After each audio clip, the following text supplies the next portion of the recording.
Students question number 14 देखिए। इस question में हमसे कह रहा है जीपी के प्रथम तीन पदों का योग 16 है, अगले तीन पदों का योग 128 है, तो गुणोत्तर श्रेणी का प्रथम पद, सारवनपात और एन पदों का योगफल का फॉर्मूला ज्ञात करो। ठीक है, तो चलो करते हैं।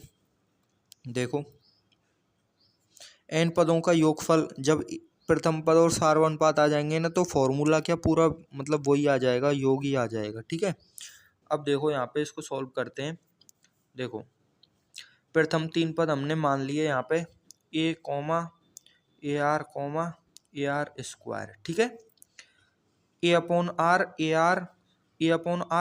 और ए आर नहीं मानेंगे, क्योंकि तीन पदों के गुणनफल की बात नहीं हो रही, योग की बात हो रही है। ठीक है, अगर तीन पदों के गुणनफल की बात होती तो हम यहाँ पे पद लेते ए अपॉन आर ए और ए आर। ठीक है, इसको छोड़ देते। तो अब योग की बात हो रही है तो इस प्रकार से पद ले लेंगे नॉर्मल वाले। ठीक है, इन तीनों पदों का जो योग है ना, वो कितना दिया हुआ है, 16 दिया हुआ है।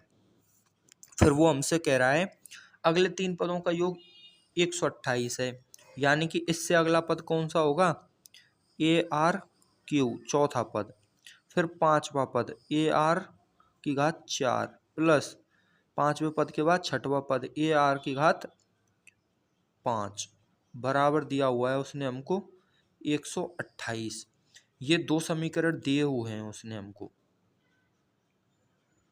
अब यहाँ पे देखो स्टूडेंट्स, इस वाले में अगर हम r की घात 3 का गुणा कर दें ना तो ये आ जाएगा, इसमें r की घात 3 का गुणा कर दें तो ये आ जाएगा, और इसमें r की घात 3 का गुणा कर दें तो ये आ जाएगा। यानी कि इस समीकरण में अगर हम r की घात 3 का गुणा कर देते हैं तो ये समीकरण आ जाता है हमारे पास। ठीक है, यानी कि समीकरण 2 को हम इस प्रकार से भी लिख सकते हैं, r की घात 3 into A plus A R square बराबर 128।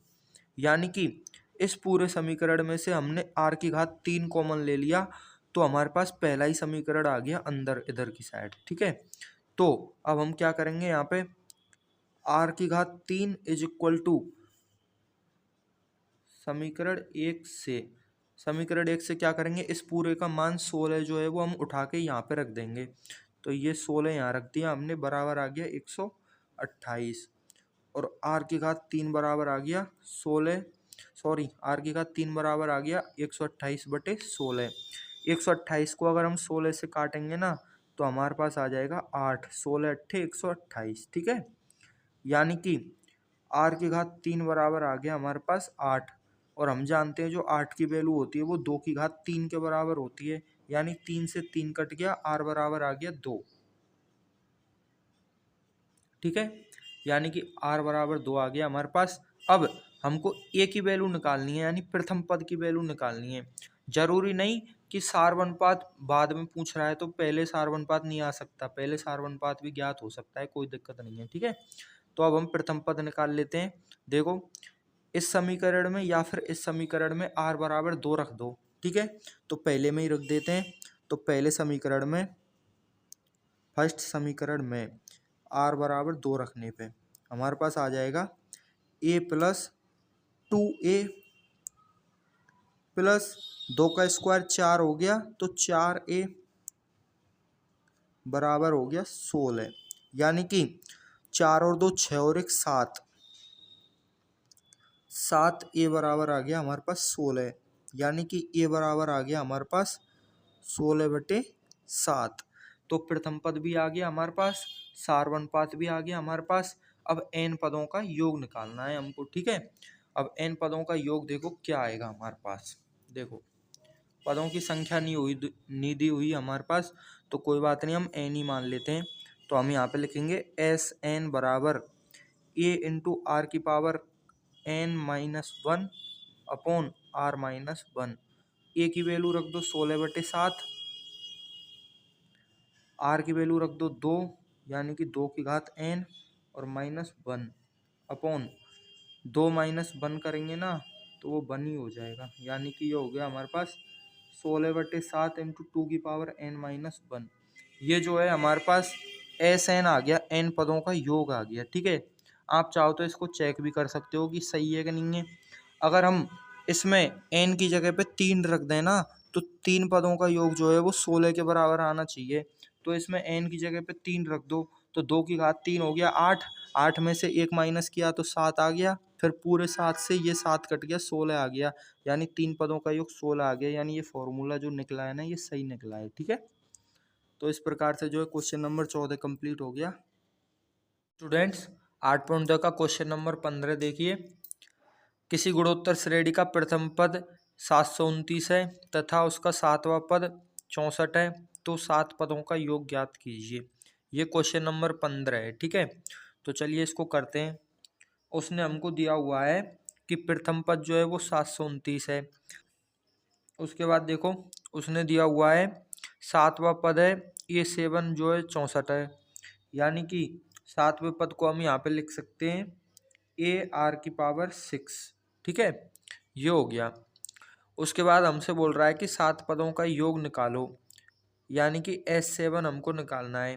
अब हम जानते हैं गुणोत्तर श्रेणी के योग का जो फॉर्मूला होता है वो होता है हमारे पास A इंटू R⁴n, यानी कि R की पावर यहाँ पे कितना हो जाएगा 7 हो जाएगा, क्योंकि 7 पदों का योग निकाल रहे हैं, -1 अपॉन R-1। ये जो है योग का फॉर्मूला हो गया। अब इसमें उसने हमको प्रथम पद दिया हुआ है, यानी A की वैल्यू दे रखी है। ठीक है, तो यहाँ पे हम A की वैल्यू रख देते हैं 729। R की वैल्यू हमको पता है क्या, नहीं पता, तो R की वैल्यू कहाँ से निकालेंगे, हम यहाँ से निकालेंगे। इसमें R आ रहा है ना यहाँ से, तो चलो R की वैल्यू निकाल लेते हैं। AR⁶ बराबर 64, R⁴ बराबर 64 बटे 729। ये 729 कहाँ से आ गया, अगर हम यहाँ पे R की घात 6 निकालेंगे तो 64 बटे A हो जाएगा, A को नीचे भेज देंगे। ठीक है, अब A की वैल्यू उसने हमको 729 दे रखी है प्रथम पद की। ठीक है, तो यहाँ पे 64 के नीचे ये A जो है वो 729 बन गया। ठीक है, अब R की घात 6 की जो वैल्यू है ना वो 64 बटे 729 आ गई। ठीक है, तो यहाँ पे हम देखेंगे कि R की घात जो 6 है ना वो 64 बटे 729 हो गई। अब 64 जो होता है ना वो किस की घात 6 के रूप में होता है, तो वो होता है 2 की घात अगर हम 6 कर दें ना तो वो 64 हो जाएगा, और अगर हम 3 की घात 6 कर दें तो वो 729 हो जाएगा। ठीक है, यानी कि R की घात 6 है ना वो 2 की घात 6 और 3 की घात 6 के बराबर आ गया, यानी कि इसको हम ऐसे भी लिख सकते हैं कि 2 बटे 3 की घात 6। ठीक है, यानी कि जो R की घात 6 है वो 2 बटे 3 की घात 6 के बराबर हो गया, यानी कि R जो है वो 2 बटे 3 के बराबर हो गया। तो हम यहाँ पे लिख देंगे R की वैल्यू 2 बटे 3 और उसकी घात हो जाएगी यहाँ पे कितनी 7। ठीक है, -1 अपॉन R-1, यानी कि 2 बटे 3 -1। अब आप लोग यहाँ पे ध्यान दोगे कि जो 2 बटे 3 है ना वो 1 से छोटा है, यानी कि R की जो वैल्यू है ना वो 1 से छोटी है। तो हम क्या करेंगे, इसमें से और इसमें से ना माइनस कॉमन ले सकते हैं। कैसे, देखो 729 और 1 माइनस 2 बटे 3 की घात 7 अपॉन 1 माइनस 2 बटे 3। ऊपर भी माइनस कॉमन ले लिया, नीचे भी माइनस कॉमन ले लिया, माइनस माइनस कट गए। ठीक है, तो ये फॉर्मूला बन गया हमारे पास 729, यानी कि A इंटू 1 माइनस R की घात n अपॉन 1 माइनस R। जब R जो है वो क्या है 1 से छोटा होता है तो वो वाला फॉर्मूला बन गया। दोनों फॉर्मूले एक ही होते हैं, बस इनमें माइनस कॉमन लेना होता है। ठीक है, आंसर सेम ही आता है। माइनस कॉमन नहीं लेंगे ना तब भी आंसर सेम ही आएगा। ठीक है, बस लिखने का तरीका है ये। ठीक है, अब यहाँ पे देखो इसको सॉल्व कर लेते हैं। ठीक है, तो देखो 729 इंटू 1 माइनस 2 की घात 6 को तो हमको पता है 64 है, तो 2 की घात 7 करेंगे तो एक बार और 2 से गुणा कर देंगे 64 में, तो ये हो जाएगा 128, यानी कि 2 की घात जो 7 है ना वो 128 हो गया, अपॉन 3 की घात 6 की वैल्यू हमको पता है 729 है, तो 3 की घात 7 की वैल्यू क्या हो जाएगी 729 में 3 का गुणा कर देंगे हम। ठीक है, तो यहाँ पे हम लिख देते हैं 729 इंटू 3। ठीक है, गुणा आप कर सकते हैं, नीचे हो जाएगा हमारे पास एक में से अगर हम 2/3 को माइनस करेंगे ना तो हमारे पास 1/3 बचेगा, ठीक है। अब देखो, अगर हम 1/3 को ऊपर भेज देते हैं तो ये उल्टा हो जाएगा, यानी ये हो गया 729 इंटू 3/1 इंटू 1 माइनस 128, ये 128 है, ठीक है, 728 नहीं है, अपॉन 729 इंटू 3, 729 इंटू 3, ये चीज आ गई हमारे पास, ठीक है। अब अगर हम इसका लघुत्तम ले लेते हैं, ठीक है, तो इसका लघुत्तम आएगा 729 इंटू 3। तो 729 इंटू 3 से ये 729 इंटू 3 कट जाएगा, ठीक है। और ये जो लघुत्तम है ना, ये नीचे से यहाँ वन में आ जाएगा, क्योंकि इसके नीचे कुछ नहीं है तो हम एक लेके लघुत्तम लेंगे, ठीक है। तो इसको अगर हम डायरेक्ट लिखना चाहें ना तो ये ऐसे हो जाएगा 729 इंटू 3 माइनस 128, ठीक है, ऐसे हो गया, ये हमारा आंसर आ गया। अगर आपको लघुत्तम समझ में नहीं आ रहा ना, तो इस 729 इंटू 3 को आप अंदर गुणा कर दो।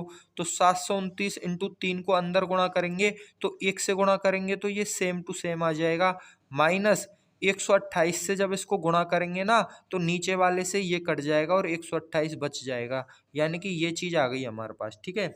अब इसको आप लोग सॉल्व कर सकते हैं आसानी से। देखो, 9×3 = 27 हो गए, ठीक है, हासिल 2 लग गई, उसके बाद 6 और 2 8 हो गए, और 7×3 = 21 हो गए, यानी 2187 आ गया ये, ठीक है। माइनस 128 बराबर 17 में से 8 गए तो 9 बच गए, यहाँ पे 7 हो गया, 7 में से 2 गए तो 5, और 21 में से 1 गया तो 20 बच गए, यानी कि 2059 आ गया हमारा आंसर, ठीक है।